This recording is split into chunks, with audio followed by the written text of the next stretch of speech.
sejam muito bem-vindos ao meu curso educacional, a FADEG, a nossa pós-graduação em processo civil. É um prazer estar aqui nessa aula de abertura do nosso semestre.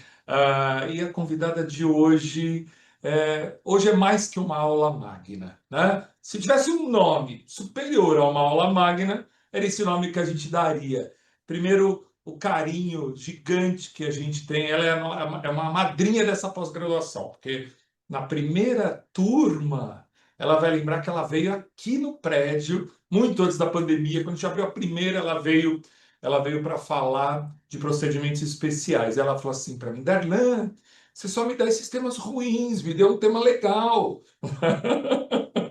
Então, meu carinho gigantesco, professora Tereza Rodalvin, ela dispensa a leitura de currículo, né? E eu aprendi uma coisa com ela, que o legal é falar quem são as pessoas e o que as pessoas representam nas nossas vidas, né? Então, ela, além de ser essa grande jurista hoje, não é porque ela está aqui, não, mas se tem alguém, se tem uma jurista mor do processo civil, é ela, né? E falo disso não é, por ela estar aqui, mas por tudo que ela fez pelo processo civil. Tem uma história de processo civil. Ela vai contar algumas coisas aqui nessa aula que Hum. ela viveu o processo civil ali. Não foi ninguém que contou para ela. Ela viu fazer o código, ela viu porque aquilo foi feito, né? Ou porque não foi feito. Então, é uma grande cientista, estuda muita coisa fora do Brasil, em alemão, em italiano, em francês, né?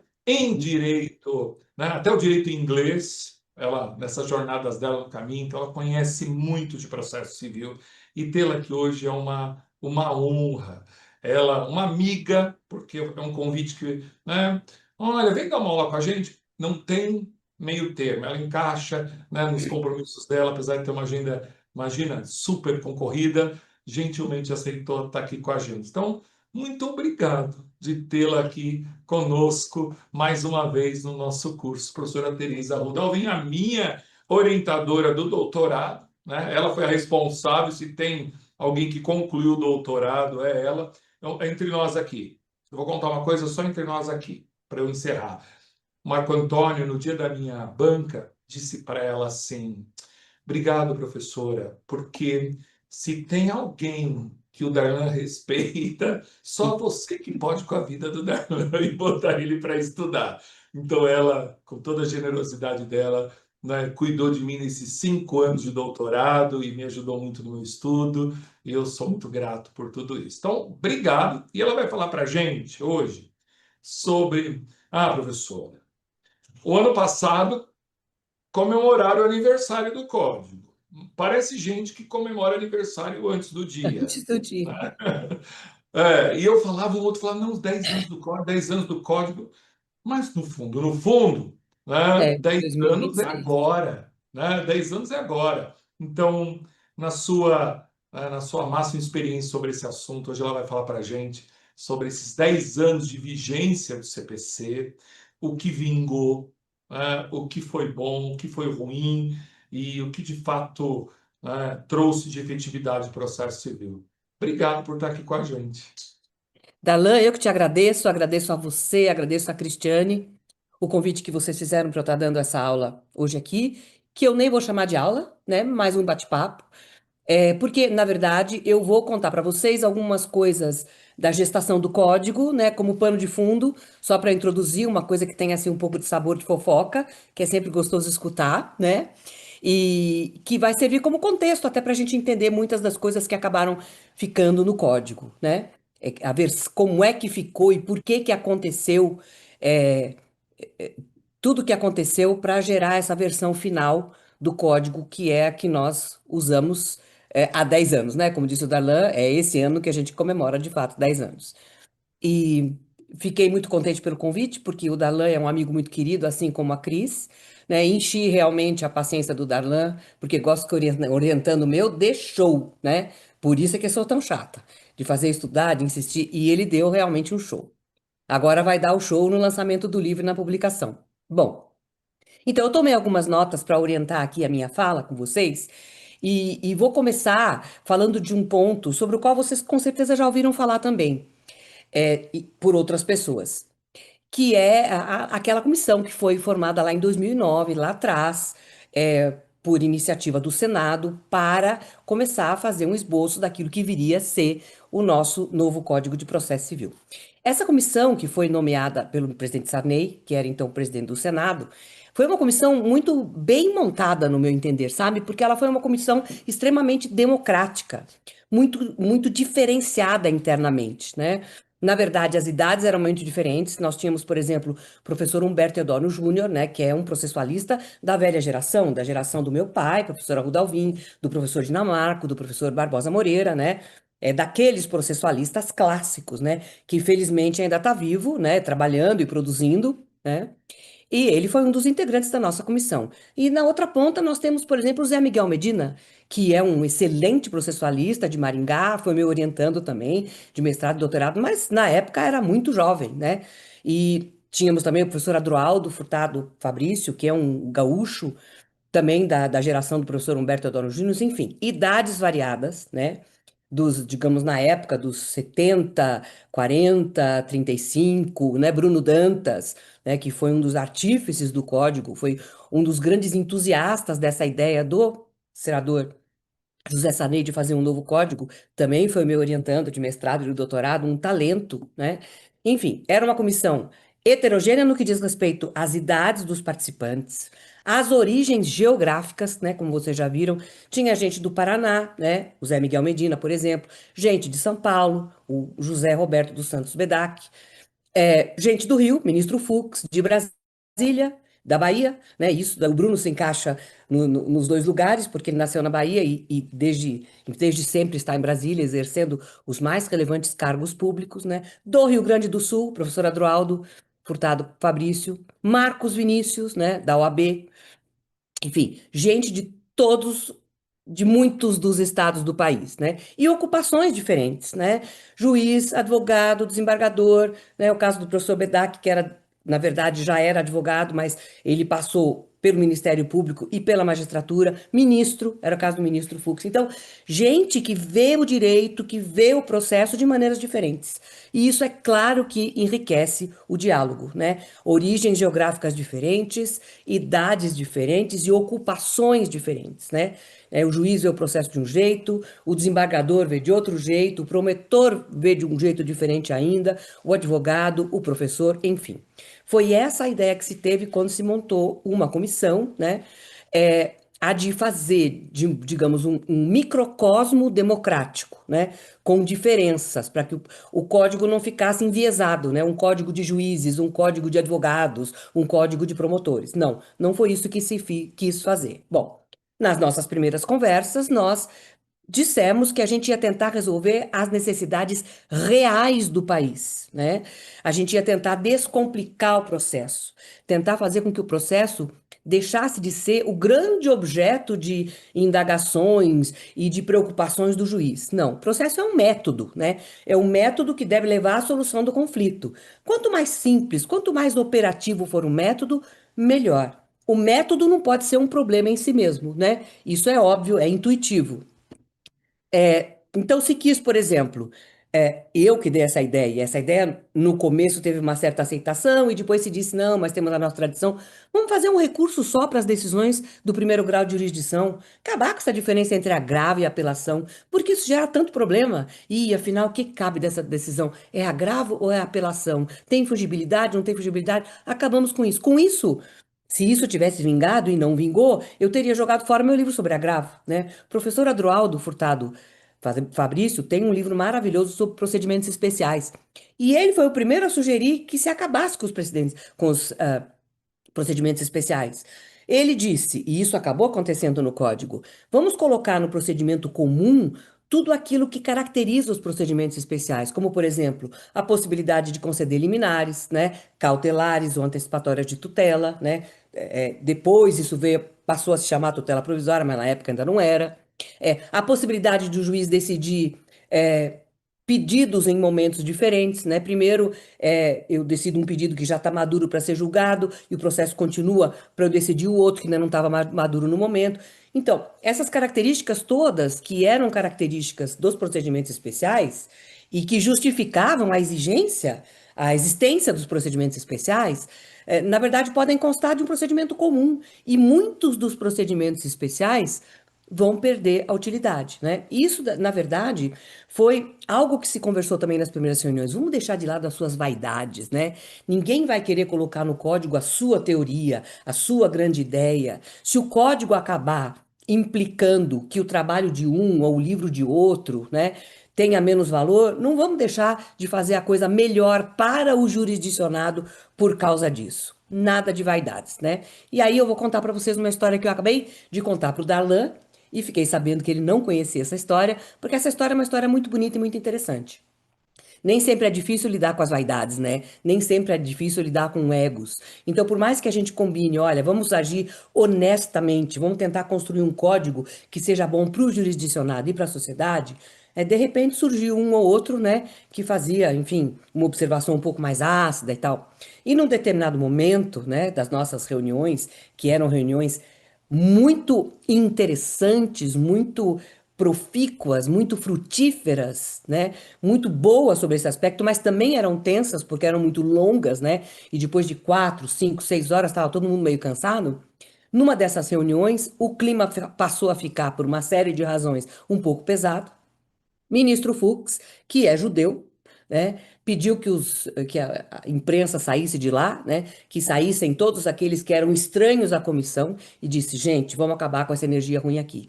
Todo mundo deu a mão e nós rezamos pura e simplesmente um Pai Nosso, né? É claro que todo mundo chorou, é claro que a energia se limpou completamente, né? Todo aquele peso se dissipou e nós continuamos a trabalhar por mais 2 ou 3 horas. Enfim, foram momentos, foram histórias interessantes. Para mim, essa é a mais interessante, né? E mostra a qualidade do ser humano que é o ministro Fux, né? E, como vocês todos sabem, o segundo momento do código foi o momento em que ele foi para a Câmara. Lá na Câmara, como todo mundo sabe também, não houve a nomeação de uma comissão. O que houve foi, na verdade, um método mais democrático de participação, né? Muita gente deu palpite, muitos juristas se ofereceram para trabalhar, outros foram convidados. Nesse momento participou, por exemplo, professor Arruda Alvim, meu pai, professora Ada Pellegrini Grinover, né? Muitos juristas de primeiríssima linha, né? Outros mais jovens, mas é claro que a essa altura do campeonato, o código perdeu um pouco a coesão, né? Perdeu um pouco a forma sistemática, né? Porque ele tinha sido construído por uma comissão que conversava muito, uma comissão, como eu disse para vocês, super heterogênea, mas que procurou construir um código harmônico interna corporis, né? Um código que fosse um sistema, né? Que um dispositivo conversasse com o outro, etc, etc. Isso se perdeu um pouco, na minha opinião, quando o processo estava na Câmara, embora eles tenham colocado coisas inteligentes, coisas boas e coisas que estão dando certo também. Mas o grande pecado que eles cometeram, e isso é muito interessante, foi, em nome da celeridade do processo, alterar o juízo de admissibilidade dos recursos especial e extraordinário. Então, o que que eles criaram, né, quando o projeto que nós tínhamos feito foi para a Câmara? Criaram um juízo de admissibilidade para os recursos especial e extraordinário direto nos tribunais superiores. Então, não era mais, segundo aquela versão do código, como é hoje e como era no Código de 73, um recurso interposto no tribunal ACO, havia um primeiro juízo de admissibilidade nesse tribunal e só depois, eventualmente, o recurso ia para o Tribunal Superior, onde haveria, é claro, um outro juízo de admissibilidade. Na verdade, um outro não, outros, né? Porque eu tenho um relator, depois tem um órgão colegiado. A todo tempo se pode rever se o recurso é admissível ou não, né? Os tribunais superiores reagiram muito mal à circunstância de o código estar com esse desenho do juízo de admissibilidade dos recursos extraordinários e especial, porque eles disseram, vai vir tudo para cá, quer dizer, não vai ter aquele primeiro filtro, que faz com que muita coisa fique para trás, é natural, né? Então, eles se reuniram, e esse movimento aconteceu dentro do Supremo Tribunal Federal, né? A elaboração desse projeto que veio se transformar na Lei 13.256 de 2016, essa lei que foi aprovada junto com o Código, né? Então, essa lei já passou a integrar o novo Código de Processo Civil, quando ainda ele não tinha nem nascido, né? Na fase de gestação dele. E o objetivo principal, né? A desculpa que se usou para se interferir no desenho do código mais uma vez, né? Antes mesmo dele entrar em vigor, foi justamente mudar esse juízo de admissibilidade, que foi alterado, né? Vocês sabem o que aconteceu. O juízo de admissibilidade se dá, em primeiro lugar, no tribunal ACO, dependendo do fundamento da decisão que nega seguimento ao especial ou extraordinário, são cabíveis dois recursos diferentes, né?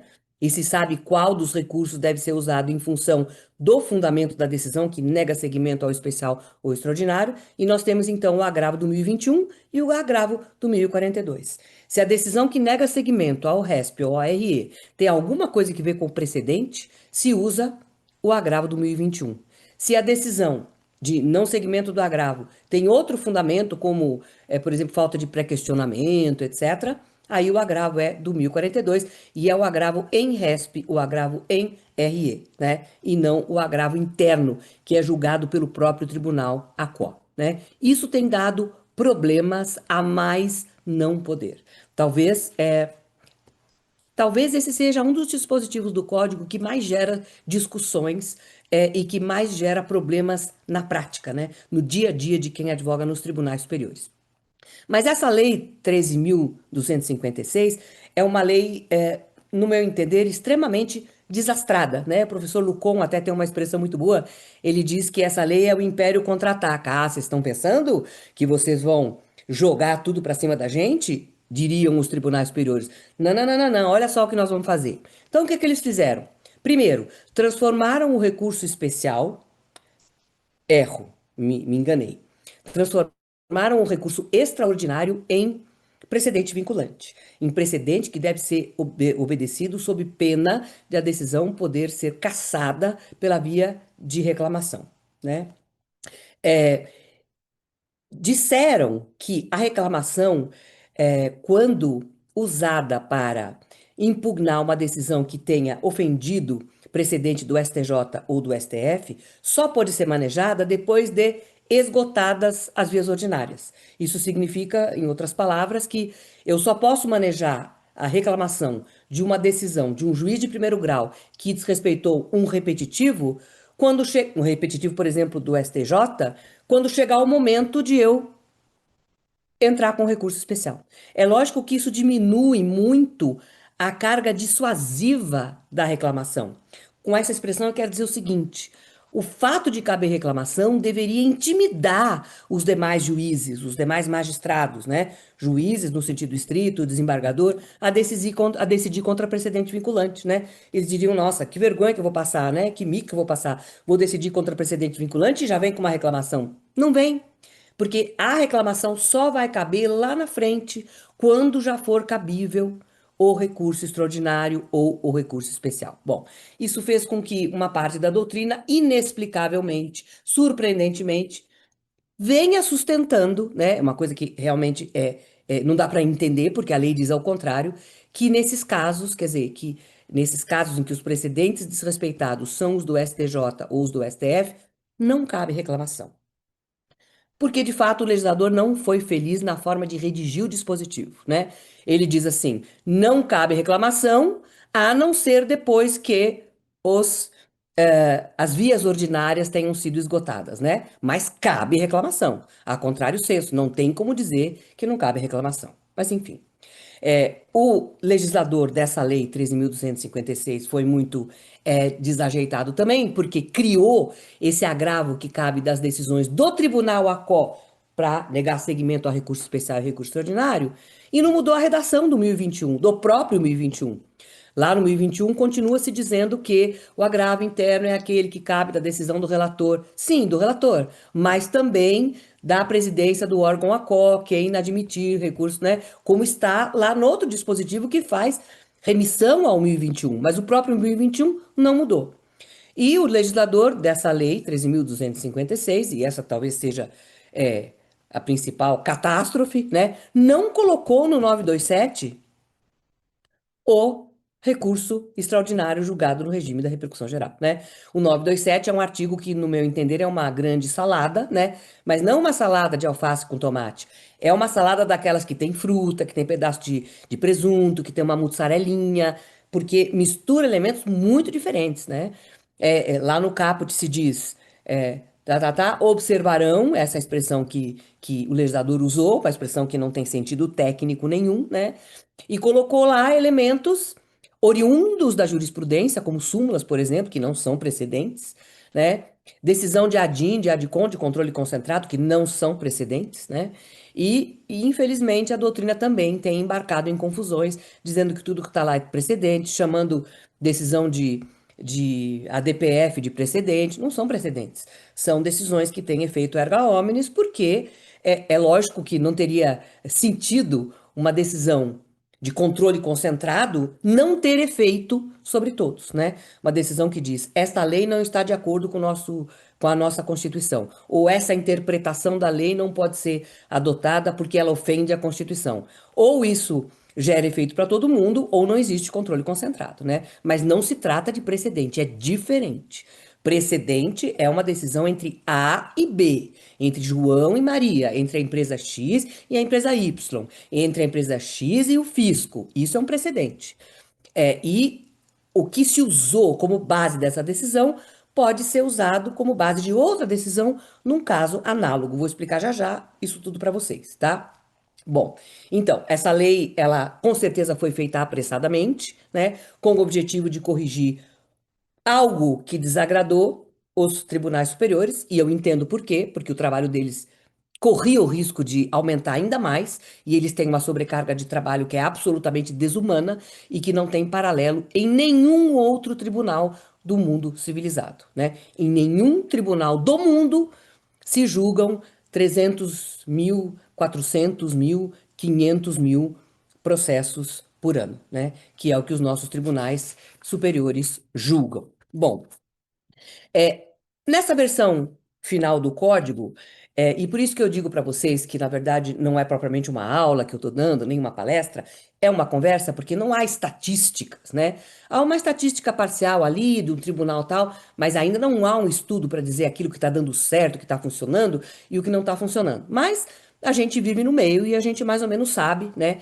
As ideias que foram introduzidas no código, porque são temas doutrinários importantes, relevantes, né, que não têm histórico aqui no Brasil, né, que foram trazidos de fora e que talvez tenham sido temas doutrinários de estimação de alguém que tenha participado da elaboração do código no momento em que ele estava na Câmara. Eu falo aqui de dois temas especificamente, da estabilização da tutela antecipada, da tutela provisória, né? É um instituto inspirado no direito francês, no direito italiano. Existe imensa é, tensão nos tribunais, né, a respeito de quando manter uma decisão do primeiro grau que tenha estabilizado a tutela, muitas discussões doutrinárias, e me parece que esse dispositivo, que fala da estabilização da tutela provisória, não caiu no gosto dos juízes. Se nem a doutrina sabe direito exatamente o que é que fica imutável, né? E o que acontece quando aquela decisão que seria a base. Então, imaginem, por exemplo, uma decisão é, que determina que alguém pague pensão alimentícia a outrem, né? E a tutela se estabiliza porque ninguém recorre, porque ninguém contesta. Esse também é um problema, né? Tem gente que diz que precisa ser agravo e outros que dizem que a contestação bastaria a insurgência do réu, né? Essa é uma outra discussão, uma das discussões. Mas aí, de repente, depois disso tudo, tem uma decisão em que se chega à conclusão de que aquela relação de filiação não existe, né? Como fica, né? Enfim, é um instituto que não tem resolvido problemas, tem causado problemas. E outro instituto interessante, né, que tem gerado trabalhos muito bons no nível doutrinário, mas que, ao que parece, também não pegou na prática, são os tais negócios jurídicos processuais, né? As dúvidas são muitas também. Imagine se, por exemplo, as partes fazerem um negócio jurídico processual no sentido de que, naquele processo, elas não vão produzir prova pericial. Isso vincula o juiz? E se o juiz achar que para ele conseguir saber da verdade dos fatos, ele precisa de uma prova pericial. Ele pode determinar a realização dessa prova de ofício, né, contrariando esse negócio jurídico processual realizado entre as partes, ou ele fica vinculado, enfim. Tem um monte de problemas, né? E tem quem não goste desse instituto e diga que, na verdade, se as partes querem tanto combinar as coisas, né? Acordar a respeito de como deve ser o processo, por que que elas não vão para a arbitragem, né? Porque na arbitragem elas podem fazer isso, né? E não tem discussão se pode ou não pode, porque o processo arbitral é das partes, né? Bom, eu vou falar nessa segunda e última parte da minha exposição de dois pontos que, no meu entender, me parecem ser realmente pontos altos do nosso Código de Processo Civil em vigor. O primeiro deles diz respeito a uma tolerância que tem o legislador com relação aos vícios que podem acontecer no processo. De fato, é muito comum se encontrar no código artigo que diga: olha, tem um defeito aqui, tem 15 dias para corrigir. Olha, você errou ao fazer isso, o próprio juiz pode determinar a correção, etc, etc, etc. Bom, na verdade, o código institui um regime em que se percebe existir, como eu disse, uma condescendência muito grande por parte do legislador em relação à atividade das partes, né? Perdoando os equívocos, determinando ao juiz que releve, que finja que não viu ou que determine a correção desse defeito, né?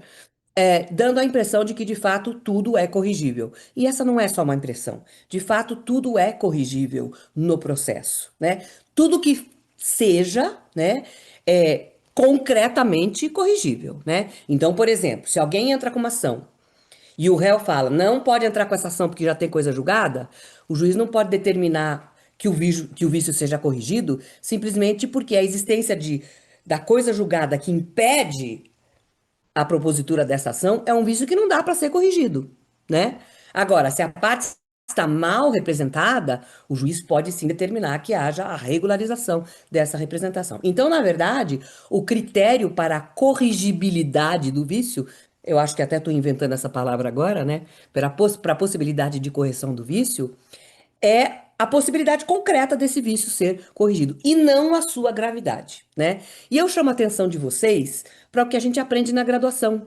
A gente aprende que as nulidades absolutas, que são os vícios mais graves, são os vícios insanáveis, né? Sinônimos: nulidades absolutas, nulidades ipso jure, né? Nulidades insanáveis, nulidades de pleno direito.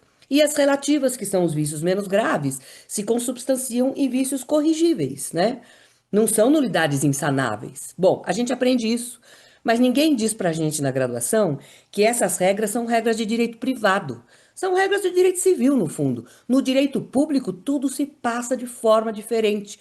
No direito público, no direito administrativo, por exemplo, existe essa tendência de se salvarem os atos, né? Essas, esses princípios, como o princípio da fungibilidade, o princípio do aproveitamento, o princípio da conservação de um ato, né? O princípio de que fala muito o falecido professor Oswaldo Aranha Bandeira de Melo, pai do Celso Antônio Bandeira de Melo, né? Que é um dos nossos grandes administrativistas. Quando um ato não pode ser encartado e aproveitado na categoria a que ele pretende pertencer, ele deve ser aproveitado, conservado e aproveitado noutra categoria. É um princípio de direito administrativo. E o que é esse princípio do direito administrativo, se não o princípio da fungibilidade, né? Princípio da continuidade do serviço público. O que é esse princípio, se não o princípio da economia processual, né? Por quê? Porque o direito público, ele se operativiza, ele se concretiza, ele acontece em órgãos públicos, né? No judiciário, na prefeitura, né? Então, na verdade, esses órgãos são financiados por nós, né? Então, vamos aproveitar, vamos salvar o processo, essa é a ideia, para que ele seja de fato um ambiente dentro do qual, né, possa ser proferida uma sentença que resolve a lide, que resolve o mérito, que resolve o problema das partes. Não vamos ficar criando problema, né, no processo. Não é isso que se quer. E esse princípio, essa ideia, ela permeia todo o código, né? Essa ideia de que vícios graves não são corrigíveis Não existe. Os vícios que não são corrigíveis são aqueles que não podem ser corrigidos, porque não dá, né? Como esse exemplo que eu dei para vocês da coisa julgada. Vamos dar uns exemplos interessantes. Artigo 139, inciso 9, que diz que o juiz, antes de extinguir o processo sem julgamento de mérito, ele precisa ver se há vícios, mesmo que sejam vícios graves, como, por exemplo, a falta de pressupostos processuais, para que ele determine a correção. E então ele transforme o processo num ambiente saudável para que lá ele possa resolver o problema do autor, proferindo uma sentença que resolve a lide. Temos lá o 76, que diz respeito ao juiz de primeiro grau, ao tribunal de segundo grau e aos tribunais superiores. Havendo vício de incapacidade processual ou defeito de representação, esse vício pode ser corrigido, né? O recurso não vai ser inadmitido por causa disso. Ainda temos também o 932, parágrafo único. Se houver vícios formais, né, o tribunal também pode mandar que a parte corrija.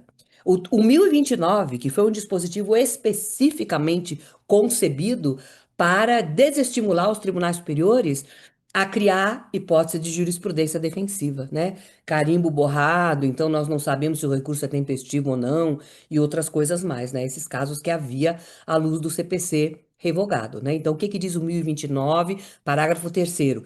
Diz que quando os tribunais superiores perceberem que existe algum vício, né, que poderia até, em tese, isso não está escrito no artigo, digo eu, levar à inadmissibilidade, se o vício não for grave e se o recurso for tempestivo, o tribunal deve ou relevar o vício ou determinar a sua correção, né? Então, esse dispositivo é um dispositivo que tem um endereçamento evidente, né? Evitar jurisprudência defensiva. Todo mundo sabe, né, que ele já teve uma interpretação contra a sua razão de ser, naquela famosa decisão dos feriados de carnaval, né? Se entendeu que a parte precisaria comprovar desde logo que tinha havido feriados e que os feriados eram do carnaval, porque o carnaval não é previsto por lei federal, é previsto por leis locais, né? E que esse dispositivo não seria aplicável porque a dúvida era justamente quanto à tempestividade. Infelizmente, essa foi uma decisão tomada no STJ, né? Jurisprudência óbvia e evidentemente defensiva, é que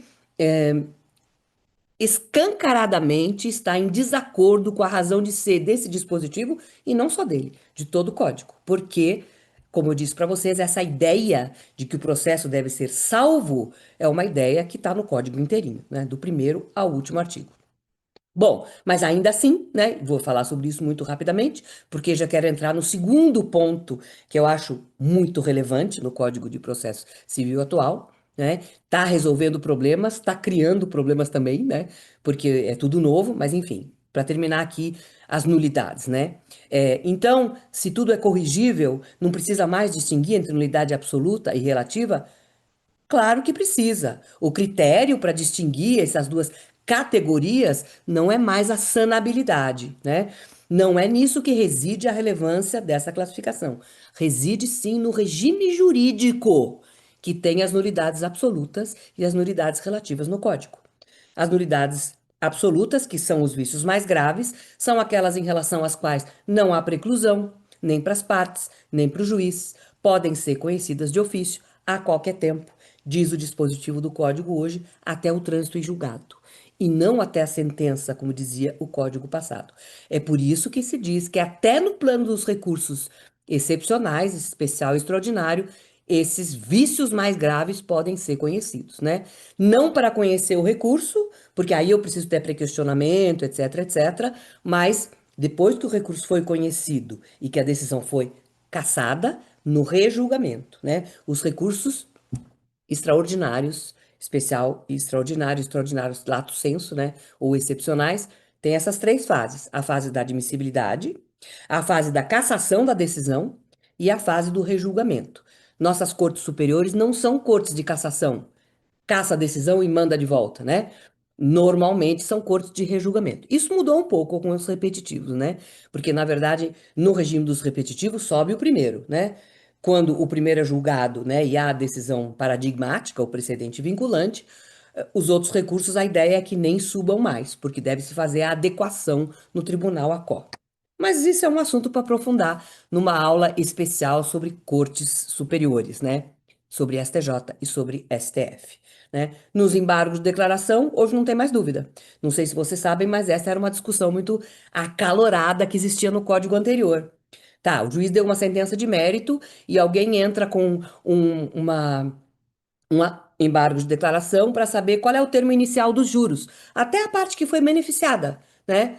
A ação foi julgada procedente, o próprio autor quer saber termo inicial dos juros. Pode, né? Porque a noção de interesse de agir, quando se pensa nos embargos de declaração, é um pouco diferenciada. Não tem que haver sucumbência, né? Tanto a parte que perdeu como a parte que ganhou tem interesse em saber até que ponto ela ganhou. E o juiz, na hora de julgar os embargos, de declaração, diz: Ah, meu Deus, o autor é parte ilegítima, ele pode fazer isso? Antes se discutia, agora não se discute mais. Porque o 1022 tem um dispositivo específico que diz que, de matéria de ordem pública, né, na verdade, não diz isso, mas é essa a interpretação. O dispositivo diz. Os embargos de declaração servem para obrigar o juiz, o tribunal, a se manifestar sobre tudo aquilo a respeito do qual ele deveria ter se manifestado de ofício. Isso abrange nulidades processuais, que são vícios, são matéria de ordem pública, né? Bom, e como é que a gente sabe quais as nulidades absolutas e quais as relativas? Aquelas que geram preclusão, que não podem ser conhecidas de ofício, né? Por exclusão, quais são os vícios graves?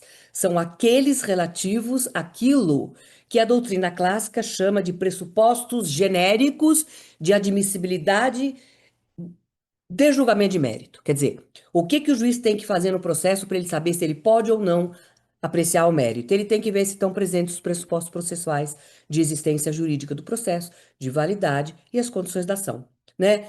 Tem pedido, né? Eu sou juiz de verdade? Houve citação? Né? Pressupostos processuais de existência. A petição inicial é apta? Eu sou o juízo competente? Eu, como juiz, pessoa física, sou imparcial? A citação foi válida? Etc. Condições da ação. Interesse e legitimidade.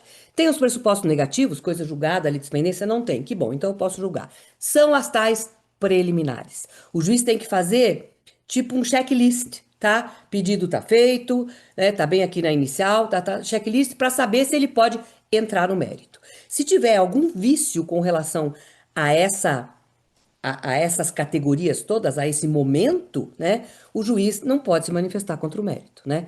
Todos os vícios dessa natureza que forem flagrados no meio do processo podem ser reconhecidos a qualquer tempo, né? Se o juiz é incompetente, desde que se trate de competência absoluta, porque a competência relativa é uma nulidade absoluta, e é um bom exemplo, né?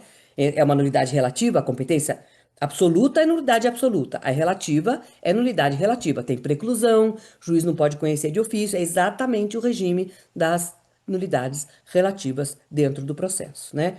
Então, esses são os vícios graves, né? E aqueles que a lei prevê expressamente, né? Necessidade de presença do Ministério Público, vícios relativos à intimação, né? Esses vícios todos podem ser conhecidos de ofício, são graves e etc, etc, tá? Bom, então não é o fato de o código ter abraçado de uma forma assim integral, né? Essa ideia de que o processo tem que ser salvo e os vícios têm que ser ou relevados ou corrigidos, que faz com que tenha deixado de ter importância a separação entre nulidades absolutas e relativas, vícios mais graves e vícios menos graves. E por fim, claro que o ponto alto, um do segundo ponto alto do código, né? Até nem sei qual dos dois é mais importante, são os precedentes vinculantes, né? Essa ideia decorreu da circunstância evidente, né, que todo mundo percebe e alguns se recusam a ver, que o juiz cria direito. Nós temos exemplos todos os dias. Na verdade, o juiz não cria direito quando ele decide ao arrepio da lei, como diriam os antigos. Não. Ele cria direito quando ele interpreta a lei, quando ele interpreta o sistema, né? Então, é claro que há dimensões diferentes dessa criatividade, né? Vamos pegar um exemplo clássico que muito provavelmente nenhum de vocês que está nos assistindo aqui viveu, mas sabe que existiu, a concubina. A situação da concubina, hoje companheira, ela foi construída, o regime dela foi construído durante anos e anos na jurisprudência. Lá atrás, né, no tempo, ela tinha direito a um salário mínimo pelo tempo que tinha ficado junto, né, que tinha vivido com o companheiro ou com o concubino que a abandonou, né? Depois começou a se enxergar na situação uma sociedade de fato, né, para que pudesse haver partilha. Depois começou a se enxergar uma sociedade de fato, ainda que não houvesse nem mesmo prova de que ela tinha participado efetivamente, né, das economias, das compras, das reservas do casal. Não, estava ali passando camisa, estava fazendo comida, cuidando do marido. Separou, divide, né? Até que finalmente o legislador acordou. Na verdade, quem acordou primeiro foi o legislador constitucional, criando o Instituto da União Estável. Mas durante muito tempo não tinha lei e tinha decisão. Aonde que os tribunais baseavam essas decisões? Nos princípios jurídicos, né, e nas decisões anteriores. Foi se construindo uma jurisprudência, né, como se faz na Inglaterra, sem nenhum texto de lei. Vejam que exemplo interessante, né? Bom, temos exemplos bem mais recentes, né? Exemplo de 2011, de 2012, se introduziu no regime jurídico brasileiro a possibilidade de haver casamento de pessoas do mesmo sexo ou do mesmo gênero, sem que tivesse havido alteração de uma vírgula no direito positivo. Foi obra dos tribunais, né? Hoje se fala na possibilidade dos transgêneros fazerem uma mera declaração, né? Eu me pareço fisicamente com um homem, mas eu me sinto mulher, então eu quero que mude meu nome, né? Que mude meu documento. Isso pode ser feito. Essa solução para o problema dos transgêneros, né, foi concebida pelos tribunais, não pela lei, né? E tem bilhões de exemplos muito interessantes, né? Em que se percebe que o tribunal é, se afasta do direito posto e, com base em princípios, em jurisprudência, princípio da dignidade humana, princípio da igualdade, etc., ele consegue chegar a essas soluções participando ativamente na construção do direito de um país, né? Isso acontece no Brasil de uma forma muito escancarada, muito evidente, em outros países de uma forma um pouco mais discreta, mas é um fenômeno que tem acontecido em muitos países, para não dizer em todos os países, porque a gente não conhece todos, né? Mas no Canadá, nos Estados Unidos é normal, porque é common law, né? Embora existam temas regidos por lei também, mas na Itália, enfim, são países mais conservadores, mas isso acaba acontecendo também, pela própria interpretação, né? Então, por exemplo, vejam a palavra família que chegou a ser interpretada quando constante da locução bem de família para fins de empenhorabilidade, né? Chegou-se a se decidir que o fulano que morava sozinho não era família para fins de empenhorabilidade. Hoje, o conceito de família para a aplicação desse dispositivo é o mais amplo possível. Abrange um conjunto de primos, netos morando com os avós, enfim, algo muito diferente daquele primeiro conceito menor que era o adotado pela doutrina, né, e pela jurisprudência, mas mais pela jurisprudência nos primeiros anos de vigência da lei da impenhorabilidade. Bom, se isso é verdade, e eu acho que com esses exemplos eu consegui demonstrar para vocês que isso é verdade, né? Os tribunais participam na construção do direito, principalmente em algumas áreas do direito, como evolução de direitos fundamentais, etc., né? Participam menos, né? E, aliás, os tribunais brasileiros até vão muito além do que poderiam ir em áreas como direito tributário, né? Direito penal. Eles deviam se conter muito mais nessas áreas, porque essas áreas são áreas mais duras do direito, né? Em que, na verdade, as mudanças deveriam acontecer por obra do legislador e não por obra do judiciário. Mas se isso é verdade, se o juiz cria direito no bom sentido, né? Não no sentido de que ele vai esquecer a lei, esquecer o sistema e criar da cabeça dele, não é isso. Ele cria quando ele interpreta, ele cria quando ele decide com base em princípios, etc, né? Mas se ele cria direito, nós temos o princípio da isonomia. Então a jurisprudência tem que ser uniformizada, né? Porque tem que ser mesmo caso, mesma solução, né? Nós temos bilhões de institutos no código, né? Bilhões, por assim dizer, diversos institutos no código que demonstram que o legislador se apercebeu dessa necessidade, né? Dessa necessidade de uniformizar a jurisprudência. Isso acontece até com as ações coletivas, né? Essa é uma das justificativas para a exigência para a existência das ações coletivas. Então, se o juiz cria direito, a jurisprudência tem que ser uniformizada. A jurisprudência tem que ser estável, lógico. Como o legislador não pode mudar a lei todo ano, Os tribunais também não podem mudar a jurisprudência todo ano, certo? Isso é uma coisa que ainda não se aprendeu no Brasil.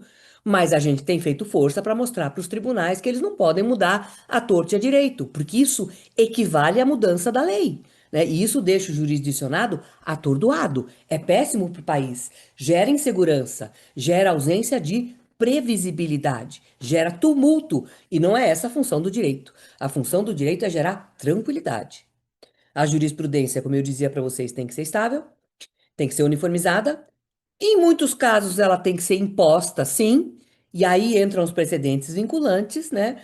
E muitas vezes, quando o tribunal abandona um precedente vinculante, né, e passa a decidir de outro jeito, ou quando o tribunal abandona uma linha de jurisprudência que já estava pacificada, estava tranquila, já ninguém discutia mais e passa a decidir de outro jeito, existe a possibilidade de que o tribunal, ao fazer isso, module os efeitos da nova orientação, né? Por quê?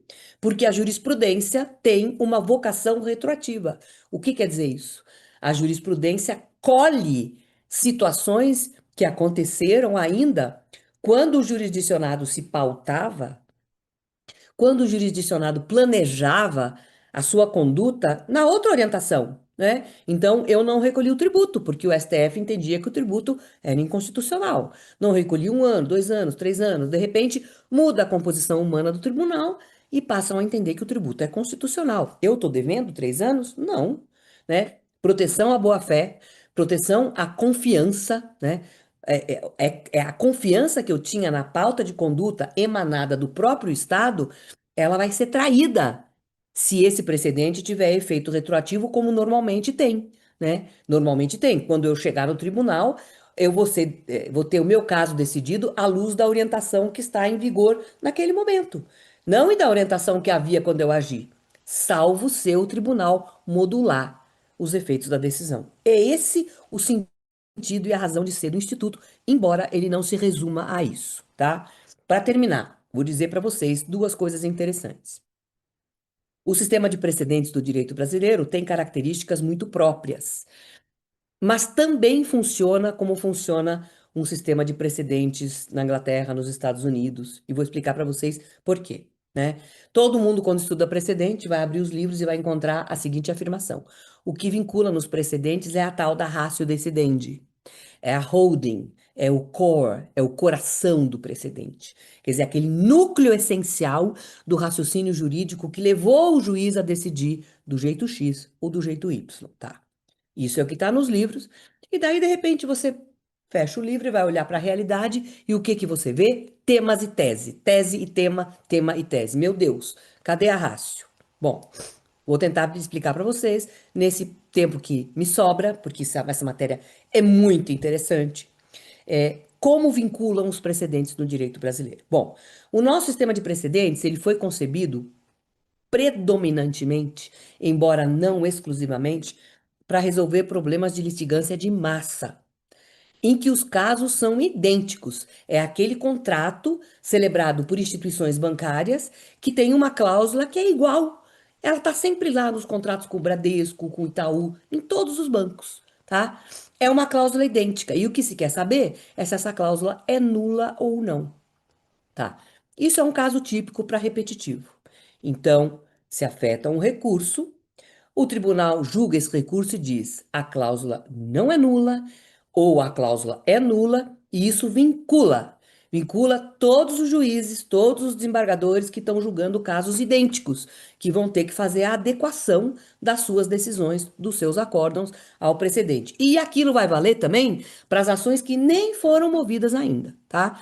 Isso é o regime dos repetitivos que se presta para resolver esse tipo de caso. Agora, os precedentes vinculam também pela ratio. A ratio, no fundo, vou dar um exemplo para vocês. Ela é o fundamento da decisão, tá? Eu estou falando assim para tentar tornar o mais simples possível um problema que é complexo, que é a definição da ratio decidente. Ela seria o fundamento da decisão é, é, formulado de uma maneira um pouco mais descolada do caso. Vou explicar com um exemplo. Existe um caso, né, que o STF julgou e que decidiu o seguinte: a tese é um primor, na minha opinião. Músicos não precisam ser inscritos em órgão de classe, nem pagar anuidade para poderem exercer a sua função. Essa tese bonitinha, ela vai servir para tudo que o código criou para os precedentes. Então, por exemplo, a ação é movida pelo órgão de classe contra o músico para ele pagar. O que que o juiz de primeiro grau pode fazer? Extinguir a ação. Na ação em que se faz pedido contra precedente vinculante. STF já decidiu, é precedente vinculante, né? Isso é um exemplo hipotético, tá? É, dispenso, enfim, todos aqueles atalhos, aquelas facilidades procedimentais que se aplicam para decisões que desrespeitam ou que respeitam precedentes vinculantes, se aplica quando o caso é igual. Então, tá, tem lá um recurso no segundo grau e que está pretendendo levar essa discussão de novo para o Supremo. O que que o Tribunal Atual faz? Não vai discutir mais. Olha, tem precedente aqui. Olha a tese. Músico não precisa, tá? Isso tá certo. Isso o tribunal pode fazer. O regime dos precedentes, quando os casos são idênticos, isso é muito importante que eu vou dizer para vocês, ele comporta uma certa automação, porque os precedentes são vinculantes, as teses são iguais, dá para fazer isso, tá? Bom, imaginem um caso que não é igual, mas é análogo. É o caso da bailarina. Ou um caso que pode haver dúvidas, o jornalista. Que o juiz tem que fazer para saber se ele pode usar o precedente do músico? Ele tem que ver a decisão. Ele tem que encontrar na decisão a fundamentação, que é a liberdade de expressão, que é uma garantia constitucional. Foi esse fundamento que levou o STF a dispensar os músicos de serem inscritos em órgão de classe, pagar anuidade, etc, etc, né? Então ele vai ver qual é a ratio que eu extraio dessa fundamentação. Nenhuma garantia constitucional pode ficar adstrita ou pode depender de um ônus econômico para ser exercida, senão deixa de ser garantia constitucional. Ah, que interessante. Aplico a bailarina para decidir. Ao jornalista, não sei, tenho que pensar, né? Então, tudo isso acontece com relação aos precedentes quando o segundo caso não é igual, é só parecido, mas ele é parecido o suficiente para justificar que ele seja decidido da mesma forma. Agora, aquela automação não existe. Vou dar o exemplo. Chega lá o recurso no segundo grau, né? Eu quero que o tribunal, que o Supremo decida o caso da bailarina. O tribunal ACON não pode dizer, olha, tem o precedente do músico, é a mesma ratio, o caso da bailarina não vai subir. O tribunal ACON não pode fazer isso. Quem tem que saber se a mesma ratio se aplica ou não, em última análise, é o próprio Supremo. É aquele que concebeu o precedente, né? É ele que tem competência para dizer, afinal, o que é que o precedente abrange, né? Isso, de fato, é muito interessante e tem gerado muitos problemas no plano prático. Nada que o código prevê, que sugere que a aplicação dos precedentes acontece de uma forma automática, se aplica aos precedentes quando acontece de ele vincular um caso que é parecido, que é análogo, mas não é idêntico, né? Vou dar um outro exemplo para terminarmos. Todo mundo conhece uma decisão do Supremo, que foi um overruling, que foi a superação de uma orientação anterior, em que se disse que o ICMS não é base de cálculo para fins e para cofins. Qual é a razão de ser? Por que que não é? Porque o ICMS é uma verba que entra na empresa, né? É paga pelo consumidor para a empresa, entra na empresa e a empresa repassa para o fisco. Não é receita, não é faturamento, não é da própria empresa, tá? Muito bem. Não se discute mais isso. Qualquer recurso que chegar lá no Supremo para bater as portas lá, né? Vai primeiro bater as portas no Tribunal ACOI e ele vai dizer: não, não vai subir, não vai subir, porque já tem precedente dizendo que o ICMS não é base de cálculo para fins e para cofins. Agora, imaginem um caso análogo, né? Olha que caso interessante. Agências de turismo, nos seus cofres, de repente, podem ter uma quantia muito alta que está lá porque foi paga pelos clientes dela para ser repassada para hotéis e companhias aéreas. Para a TAM, para a Gol, para o Hotel X, não é faturamento da empresa, não fica com ela. Isso também não pode ser base de cálculo para PIS e para COFINS, né? Dá para aplicar automaticamente, fazendo adequação, pronto. Então, vejam, até a suspensão a priori de todos os casos só pode ser feita se estiver diante de casos iguais, que normalmente são litigância de massa. Nem sempre, né? O caso do músico é igual a um caso de um outro músico, né? Para dar um exemplo, que acho que simplifica e esclarece bem a situação, e não é litigância de massa. Então, gente, só para terminar, eu digo para vocês. Claro que algo que está causando muita confusão nesse contexto que eu estou descrevendo para vocês é o fato de as teses às vezes serem muito mal redigidas. Elas são redigidas de uma forma muito ampla, como elas fossem leis, né? E isso os tribunais não podem fazer. Por quê? Porque os tribunais ACO não podem interpretar a tese e dizer, não, os recursos não vão subir, não. Isso quem tem que fazer é o tribunal destinatário do recurso, porque se o tribunal ACO pudesse fazer isso, ele estaria, na verdade, decidindo o mérito do recurso. Isso ele não pode fazer. Bom, gente, para quem tem filho pequeno, sobrinho pequeno, essa história dos precedentes que o código trouxe equivale às portas que estão dentro do guarda-roupa, né, que levam ao universo de Nárnia. É um mundo novo, com personagens novos, com neve. A gente vai ter que entender isso e, sobretudo, a gente vai ter que se qualificar profissionalmente, né? E é isso que vocês estão fazendo nesse curso maravilhoso que o Darlan montou. É aprender, porque somos nós, advogados, muito provavelmente, que vamos ter que explicar para os juízes, para os desembargadores e para os ministros essas nuances todas, para que a gente possa trabalhar bem com esse sistema de precedentes, para que ele acabe cumprindo aqueles primeiros objetivos do código, né? Deixar o processo mais simples, né? Diminuir a carga de trabalho da magistratura como um todo e não só dos tribunais superiores, né? Gerar mais previsibilidade, segurança jurídica, um respeito mais visível ao princípio da isonomia, porque casos iguais ou parecidos serão decididos da mesma forma, e etc, etc, etc, né? De antemão, já nem sabendo quem vai assistir a essa aula, que afinal de contas acabou ficando gravada, mas eu já peço de antemão é, desculpas porque falei um pouco demais e agradeço muito a atenção de vocês. Darlan, de novo, obrigada pelo convite. Cris também, muito obrigada. Estou sempre com vocês e atendo a qualquer tipo de convite que vocês vierem eventualmente a formular, porque isso para mim é sempre, sobretudo, um grande prazer. Não estou te escutando. Ah, que delícia te ouvir. Eu fiquei aqui nesse tempo ouvindo.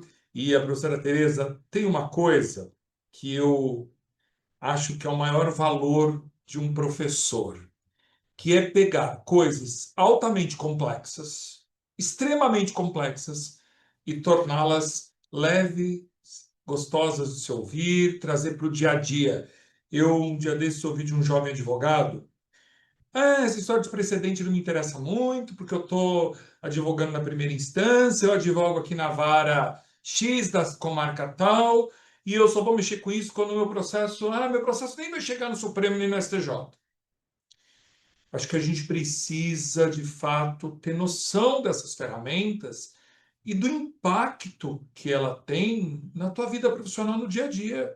Você pode estar advogando numa pequena comarca, numa açãozinha de alimentos, no inventário, e do nada pode vir uma decisão e manda suspender o teu processo, e você vai ter que explicar para o teu cliente uma lógica de precedentes, que por conta de uma decisão do STJ, aquela tese, né, está suspensa e ninguém pode decidir enquanto não se trata daquilo. Você pode ter uma improcedência liminar, ou você pode se beneficiar pedindo uma tutela de evidência. Então, tem tanta coisa, isso parece, né, um bicho de sete cabeças, parece um monstro. Só vou mexer nisso quando eu for lá para o STJ para o Supremo. Não! Você vai mexer nisso no teu dia a dia da advocacia, isso é muito prático, né? Você falava do caso dos músicos. Esse precedente é tão legal porque ele foi usado depois pela galera que não queria fazer o exame de ordem. Pegaram esse precedente, né? Levaram esse precedente, chegou até o Supremo, dizendo: se os músicos não precisam do exame de ordem e não tem que se inscrever, também não tem que ter exame de ordem para os advogados. O Supremo disse: não, não, não, essa ratio é outra, né?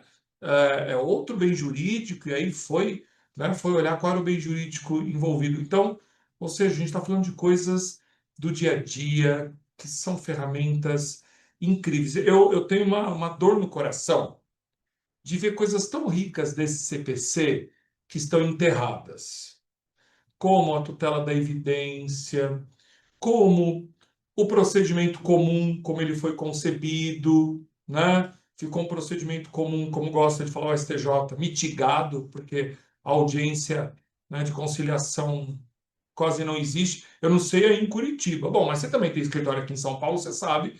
Eu entrei com uma ação essa semana no Jabaquara, o juiz ordinariza o processo. Meu Deus do céu, dá vontade de cair duro, né? Não deixe de designar audiência.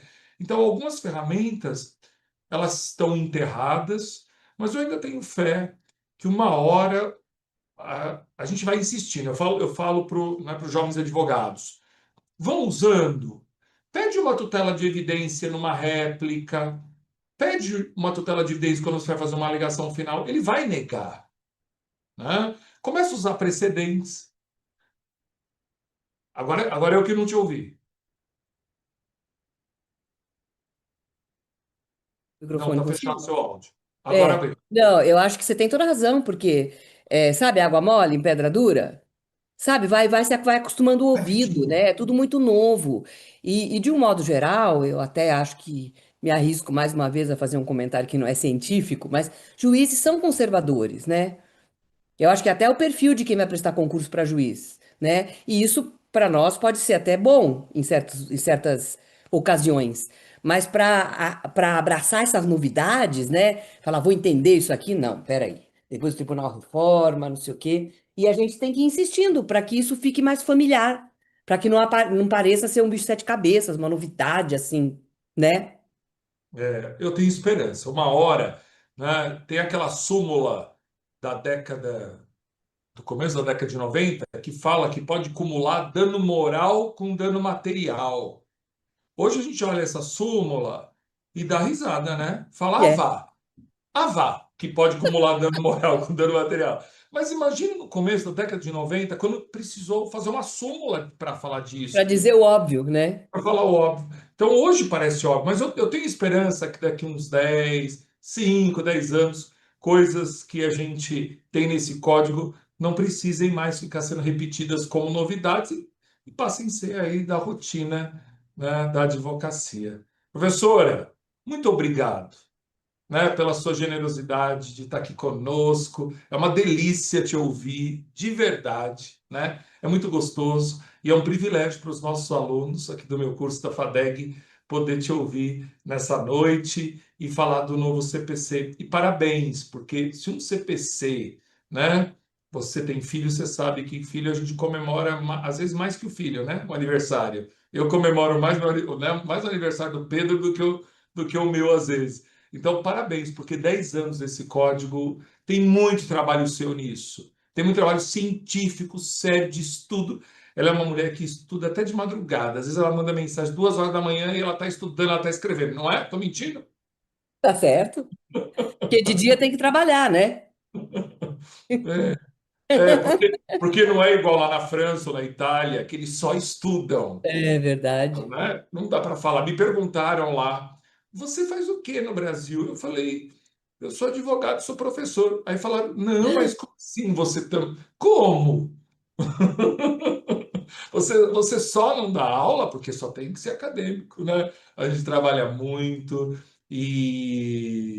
né? Mas é assim a nossa realidade e a gente vai transformando, né, essa profissão incrível. Professora, obrigado. Boa noite a todos que estiveram conosco e o que precisar da gente, é só chamar. Beijo e abraço.